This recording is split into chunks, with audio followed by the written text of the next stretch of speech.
Hi everybody! I am going to show you guys how I do a ring pour.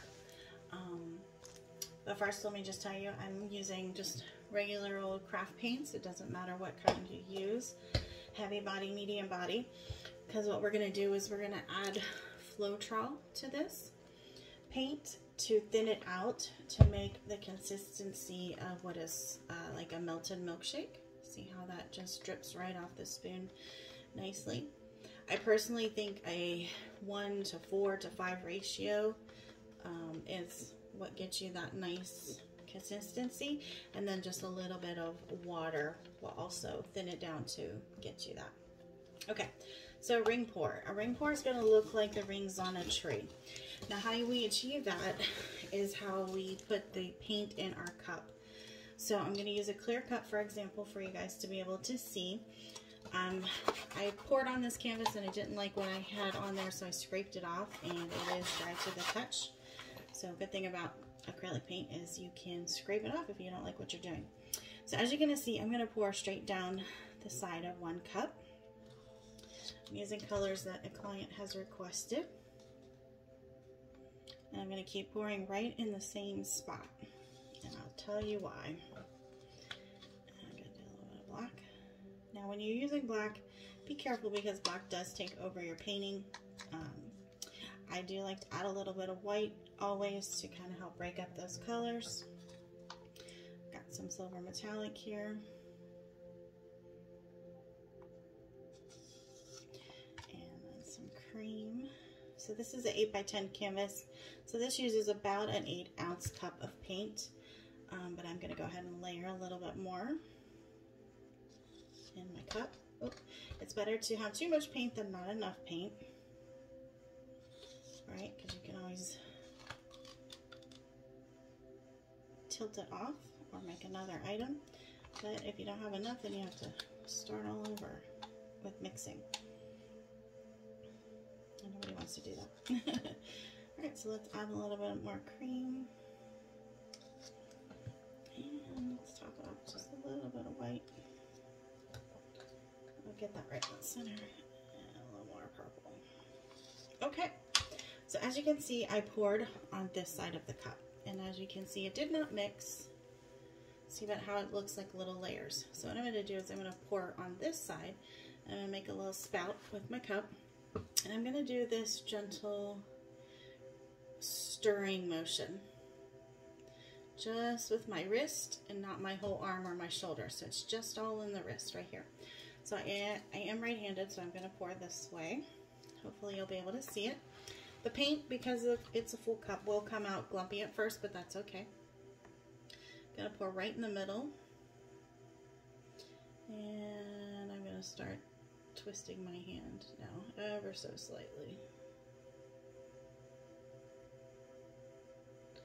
You can see how gentle I'm doing it. So what this is going to do is give you nice tight rings for this ring pour.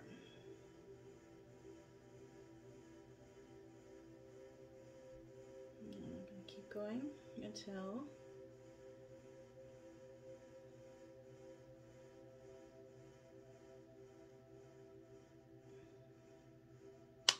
I feel like I've gotten it all out. Okay, so I'm going to stop. And now we're going to tilt it. As you can see, look at all those little lines. Okay, so we're going to start with gentle on this side. Go this way. Stretch it out a little bit. And this way. And this way. And just kind of go slow. Take your time. And just keep working it around so that it falls off all 4 corners. And keep it back up. Nope. Slippery.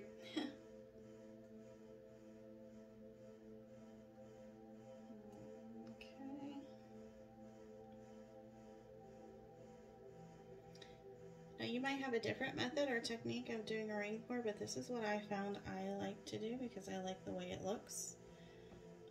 And when I was teaching at Michael's craft store, this is how I taught my people.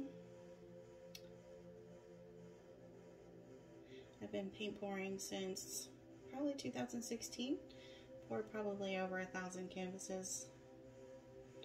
And we're going to tilt that down there a little bit. Now we're going to stop. Important thing is to know when to stop. I see a lot of people over tilt. So I don't have enough right there, so I'm just going to kind of help it push off the edge. I don't know why that works, but it does. If you add a little paint to the edge, it'll help grab it and pull it over. I know you can't really see what I'm doing, huh?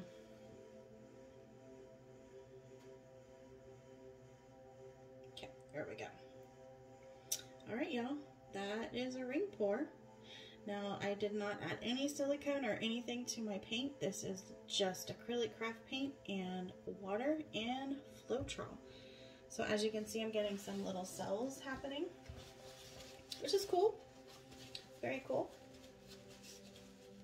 So let me clean that. And then we're going to use our heat gun or our blowtorch to pop any air bubbles. This is just a little 8x10 canvas from Michael's craft store.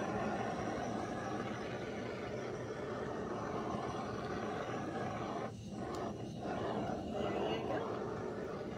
So this will change overnight. You'll probably see more little bubbles pop up. It might expand just a little bit. Make sure your surface is completely level when doing this, otherwise you'll lose your painting. I've lost many paintings to not having a level surface.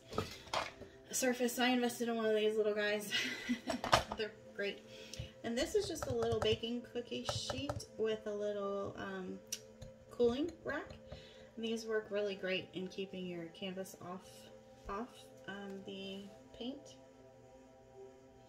Just give it a little tap.